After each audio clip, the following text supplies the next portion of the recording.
Welcome to Sir Win's Accounting Lectures. Today, magkakaroon tayo ng pen and paper video problem solving patungkol sa Lecture 03, Share Rights. Actually, nasa description ng video lecture na ito yung mismong problem under discussion. Kung gusto mong sagutan ng solo at balikan ang lecture na ito kapag tapos ka na, mas mabuti. Kasi, ang accounting ay natututunan not by mere listening but by you doing the problem solving. Pero kung may sagot ka na nga, simulan na natin. So again, Lecture 03, Share Right.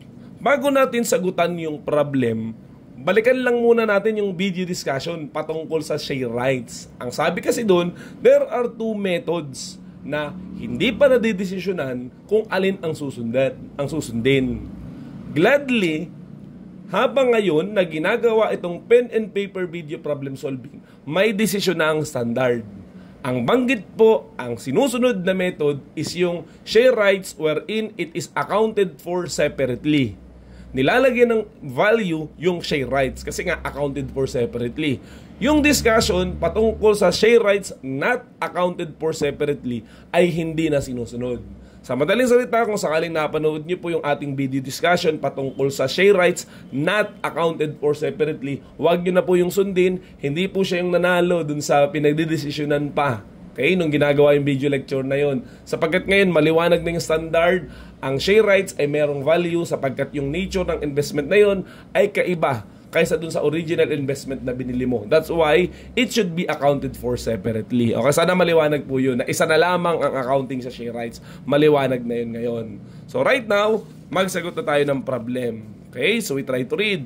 The following are the transactions of Eden Company pertaining to its equity investments. And here is our requirement. Sabi dito, prepare journal entries to record the transaction. Magsagot na kaagad tayo. September 14. Ang sabi dyan, acquired 10,000 shares of Paradise Company for 1.8 million. So therefore, we are going to debit investment in equity securities kasi nag-invest naman talaga siya, amounting to 1.8 million, and we are going to credit cash kasi naglabas tayo ng pera para makabili ng investment in equity securities kay Paradise Company. And then October 3, what happened?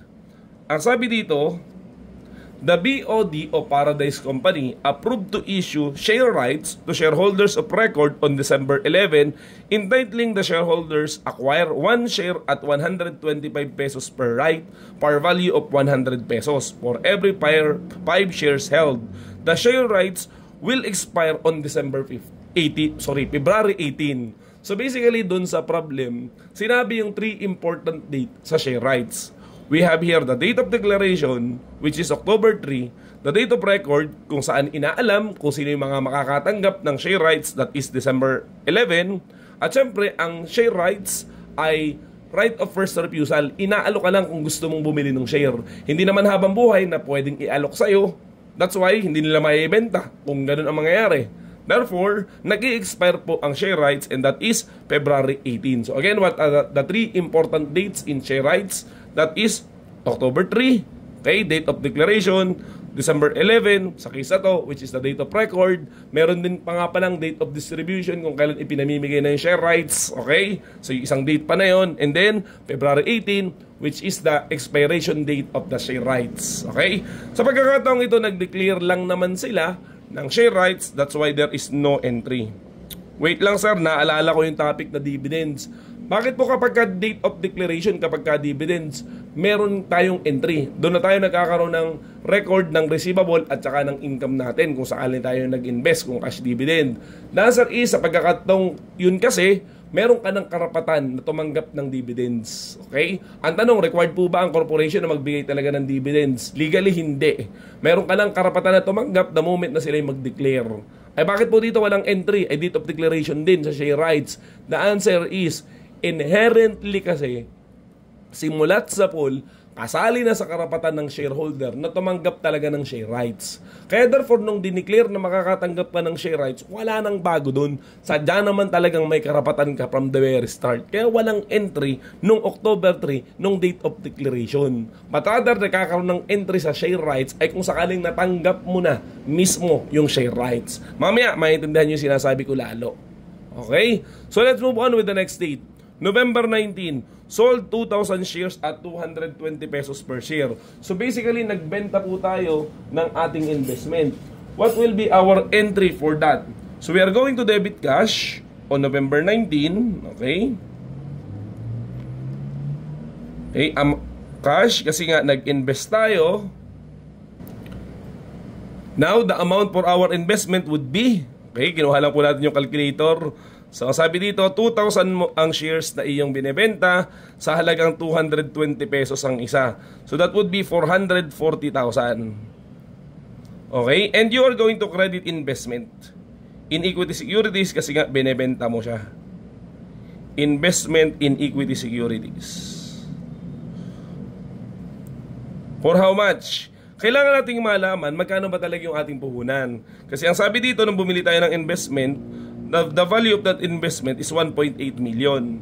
And then, ang total shares na natanggap natin, ang ating binili, ay 10,000. That's why we divide to 10,000. So, 180 ang puhunan ng bawat isang shares. And again, nagbenta tayo ng 2,000 shares. Therefore, we are going to credit investment in equity securities amounting to 360,000. At dahil nga meron tayong gain on sale of investment, we are going to credit gain on sale of investment with the difference of the two. Okay? So, 440,000 minus 360,000, that will give us a gain of 80,000. So, that is our answer to November 19. Tandaan lang po natin kay wala pang effect yung share rights dyan. Dahil nga wala ka pa namang natatanggap.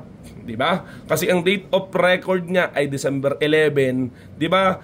Kung sino yung may-ari ng share nung date na to, siya ang makakatanggap ng share rights. Ay November 19 binenta mo. So therefore, wala pang value yung share rights mo. Okay? So nung binenta mo siya, buo pa din na yung cost ng investment mo, yung puhunan, is yung original na 180 pesos per share. Okay? Let's move on. December 11. Eden Company received the share rights. Yun na nga yung date of record wherein coincide yung date of distribution ng rights. The market value of the share on this date is 250 and the market value of the right is 10. So, okay, again, balikan natin. Nung December 11, nakatanggap ka ng share rights. So, you are going to debit share rights. And this time, you are going to credit investment. Investment in equity securities. Okay? For how much? Ang sabi dito, the market value of the right is 10 pesos. By the way, how do we value the share rights? The answer is, we measure it at its fair value, which in this case, 10 pesos. And the rule is like this. 1 shares held will give you 1 right. So again, okay, ilan ba yung shares na hawak-hawak natin? Hindi ba 10,000? Benenta mo yung 2,000. Therefore, may natitira ka pang 8,000 na shares. Magkano yung value ng isang right? Diba? Ang sabi natin, 1 share, 1 right. So therefore, you have 8,000 shares times 10. Okay? So therefore, the total value of the right is 80,000. So you're going to debit share right 80,000. At ito ay ibabawas mo doon sa investment account. Bakit? Embedded kasi. Di ba inherently may karapatan ka naman talagang tumanggap ng right? Kaya therefore, nasa loob ng investment value mo yung share rights. That's why we are going to credit. Tatanggalin mo at ililipat mo nga doon sa share rights yung 80,000. Kaya naka-credit po yung investment account when you receive the share rights. Not when declared, but rather when you receive. Kasi nga again and again, kaya hindi sa date of declaration, inherently kasi may karapatan ka nang tumanggap ng share rights. Kaya therefore, i-record mo lang siya pag natanggap mo na talaga. Hindi kapag ka nag-declare. Dahil wala nang effect yung declaration, sadya naman talagang may karapatan ka kung sakaling magkaroon ng new shares available for purchase. Okay? Let's move on. What will be the entry for December 18? Ang sabi dito sa transaction, sold 1,500 share rights for 18,000. Nagbenta ka. So you are going to debit cash for 18,000. Now, how much will be what will be our credit? The credit will be share rights. Okay? For how much? Diba 1,500 yung share rights na binenta mo? At ang market value niya na naging cost na rin ay 10 pesos. That's why we are going to credit share rights for 15,000. And there will be a gain. Gain on sale of share rights. Diba nagbenta ka naman talaga? At magkano yun? Okay? Nabenta mo ng 18,000 sa puhunang 15,000, meron tayong tubo amounting to 3,000. Kaya na nga po yun kasi may value na nga siya, 10 pesos ang isa. January 11, tumuloy na po tayo. Nung January 11, okay, ang sabi dito, you exercise 5,000 rights. So pag in-exercise mo siya, meaning, nag-invest ka. So that's why you are going to debit investment in equity securities. Ayan. Nung nag-exercise ka ng right, dahil bumili ka ng share, you are going to credit cash. At dahil nga ginamit mo yung share rights mo, so you are also going to credit share rights. Ganun po ang pro forma entry dyan. Bago natin sagutan kung magkano ang investment, yung debit, unahin muna natin yung credit. Di ba 5,000 rights yung in-exercise mo? Does it also mean 5,000 shares yung pwede mong mabili? The answer, it depends. Ano ba ang banggit dito? Okay? Kasi maaari kasing yung number of new shares is not 1:1. Okay? So halimbawa, dito sa problem na to, ang sabi kasi, okay, binabantayan to kapag ka nag-exercise po ng rights. So ang sabi dito, you will be entitled to acquire 1 shares, okay, for every 5 shares held. So therefore, 1 share is to 5 rights. Kasi maaari nga yung number of new shares ay hindi naman sobrang dami. Kaya hindi pa pwedeng 1:1.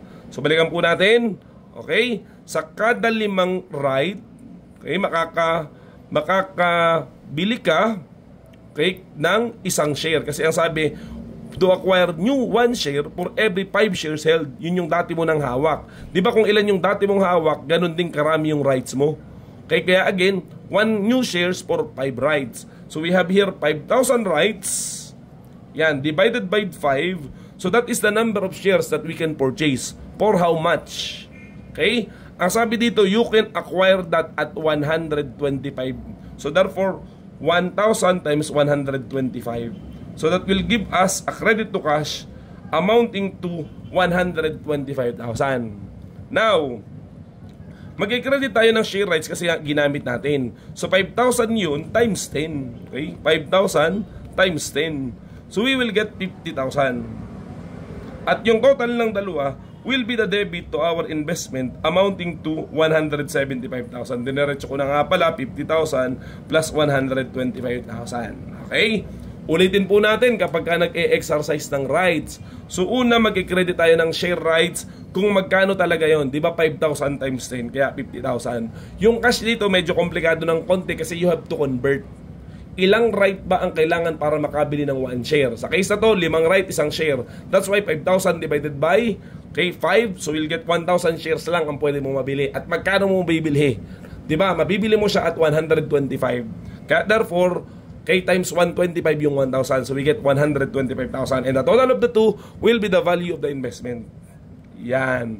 Tumuli po tayo, February 18. The remaining share rights expired. So anong nangyari dito? Ilan ba talaga yung rights natin? Okay, di ba nga, balikan natin. Nag-invest tayo ng 10,000, binenta natin yung 2,000, kaya natitira 8,000. So may 8,000 rights tayo na natanggap. Anong nangyari? Binenta mo yung 1,500. Okay? And then, in-exercise mo yung 5,000. So may ilang rights ka pa na natitira. I believe that is may 1,000 pa po tayo na natitira. So anong nangyari? Nawala na daw yan. Nag-expired yung 1,500 mo. That's why there will be a loss. So debit loss on share rights. And you are going to credit share rights kasi nga nawala na siya. Magkano ngayon yung value ng 1,500 na yun? Di ba 10 pesos ang isa? That's why we are going to debit loss on share rights amounting to 15,000. And we are going to credit share rights also amounting to 15,000. I believe yan na po yung lahat ng journal entry doon sa ating problem. Medyo comprehensive siya, no, 'di ba? Kasi nag-invest tayo, okay? Pinakita pa natin yung mga entry sa date of declaration na walang entry, sa date of distribution nag-coincide sa date of record, 'di ba? At saka sa date of expiration. Kasi pag nag-expired na, wala na yung value ng right. Wala nang right, we debit now to loss. Nagbigay din tayo ng example, paano kung sakaling binenta mo yung rights mo, paano kung sakaling ginamit mo yung rights mo. Okay? So, kompleto po dun sa problem, lahat ng accounting concern, kapag ka doon sa accounting for share rights, at given ang kanyang fair market value. So sana may natutunan ka. So yun lamang at maraming salamat.